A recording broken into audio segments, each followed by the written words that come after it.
The Lhasa Consensus recognizes the uniqueness of Tibet's landscape, natural resources, religious system, and traditional customs. It confirms the massive efforts of the Chinese central government and the rising living standards of people in Tibet. It also says what the delegates see in Tibet is completely different from the propaganda of the 14th Dalai Lama. Many overseas experts say Tibet can learn a lot from other regions in China and other countries. Tibet starts its journey, a journey to make it a new region here in China. I think it's important that they look at other regions in China as well, to look at what mistakes that were made. It's a beautiful region here, fantastic scenery. I'm looking forward to seeing it for the next day or so.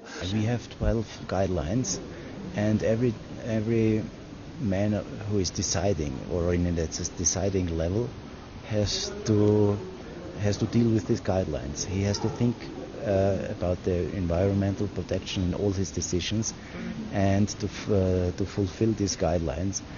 Some suggest additional Tibetan cultural heritages apply for international recognition under UNESCO World Heritage. Well, for Tibet, I think the religious system, first of all, and then the various habits in the population, but also the costumes and the architecture. I think that due to its unique landscape and its altitude, Tibetan architecture is really a great contribution towards cultural heritage. And of course I know that there are several UNESCO cultural heritages from Tibet, and maybe there should be even more. The 2014 Tibet Development Forum has concluded, but the discussion of how to make a better Tibet will still be an ongoing process. During the two-day forum, the buzzwords were regulations, guidelines, and standards.